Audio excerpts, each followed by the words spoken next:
A Boy's Best Friend by Asimov. Mr. Anderson said, "Where's Jimmy, dear?" "Out in the crater," said Mrs. Anderson. "He'll be all right. Robot is with him. Did he arrive?" "Yes, he's at the rocket station, going through the tests. Actually, I can hardly wait to see him myself. I haven't really seen one since I left Earth 15 years ago. You can't count films." "Jimmy has never seen one," said Mrs. Anderson, "because he's moonborn and can't visit Earth. That's why I'm bringing one here. I think it's the first one ever on the moon." "It costs enough," said Mrs. Anderson, with a small sigh. "Maintaining Robot isn't cheap either," said Mr. Anderson. Jimmy was out on the crater, as his mother had said. By Earth standards, he was spindly, but rather tall for a 10-year-old. His arms and legs were long and agile. He looked thicker and stubbier with his space on, but he could handle the lunar gravity as no Earth-born human being could.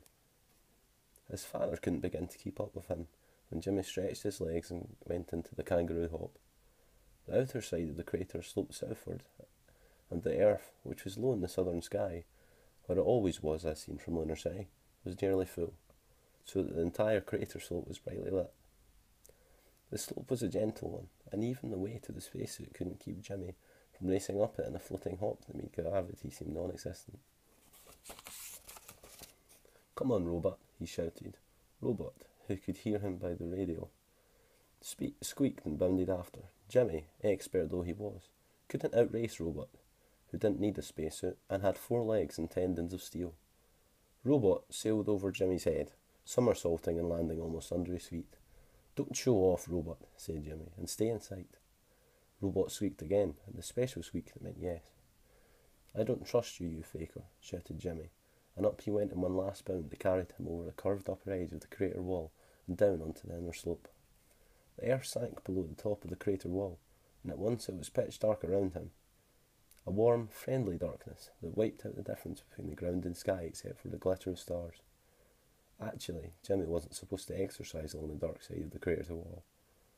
The grown-ups said it was dangerous, but that's because they were never there.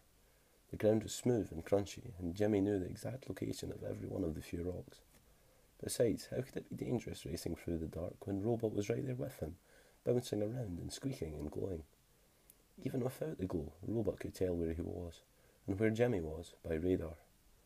Jimmy couldn't go wrong while Robot was around, tripping him when he was too near to a rock, or jumping him to show how much he loved him, or circling around and squeaking low and scared when Jimmy hid behind a rock, when all the time Robot knew well enough where he was. Once Jimmy had lain still and pretended he was hurt, and Robot had sounded the radio alarm and people from Lunar City got there in a hurry. Jimmy's father had let him hear about that little trip, and that Jimmy never tried it again. Just as he was remembering that, he heard his father's voice on private wavelength. "Jimmy, come back, I have something to tell you." Jimmy was out of his spacesuit now and washed up. He always had to wash up after coming in from outside. Even Robot had to be sprayed, but he loved it.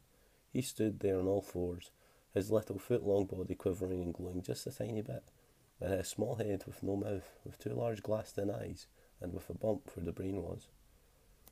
He squeaked until Mr. Anderson said, "Quiet, Robot." Mr. Anderson was smiling. "We have something for you, Jimmy. It's at the rocket station now, but we'll have it tomorrow after all the tests are over. I thought I'd tell you now." "From Earth, Dad?" "A dog from Earth, son. A real dog. A Scotch Terrier puppy. The first dog on the moon. You won't need Robot anymore. We can't keep them both, you know. And some other boy or girl will have Robot." He seemed to be waiting for Jimmy to say something, then he said, "You know what a dog is, Jimmy? It's the real thing. Robot's only a mechanical imitation. A robot nut. That's how he got his name." Jimmy frowned. "Robot isn't an imitation, Dad. He's my dog." "Not a real one, Jimmy. Robot's just steel and wiring and simple positronic brain. It's not alive." "He does everything I want him to do, Dad. He understands me. Sure, he's alive." "No, son. Robot is just a machine. It's just programmed to act the way it does. A dog is alive. You won't want Robot after you have the dog. The dog will need a spacesuit, won't he?" "Yes, of course, but it'll be worth the money. And he'll get used to it, and he won't need one in the city. You'll see the difference once he gets here." Jimmy looked at Robot, who was squeaking again, a very low, slow squeak that seemed frightened. Jimmy held out his arms, and Robot was in them in one bound. Jimmy said, "What will the difference be between Robot and a dog?" "It's hard to explain," said Mr. Anderson. but it will be easy to see. The dog will really love you. Robot is just adjusted to act as though it loves you. But Dad, we don't know what's inside the dog or what his feelings are. Maybe it's just acting too. Mr. Anderson frowned. Jimmy, you'll know the difference when you experience the love of a living thing. Jimmy held Robot tightly. He was frowning too, and the desperate look on his face meant that he wouldn't change his mind. He said, but what's the difference? How they act? How about how I feel? I love Robot, and that's what counts. And the little robot mutt, which has never been so held so tightly in all its existence, squeaked high in rapid squeaks. Happy squeaks.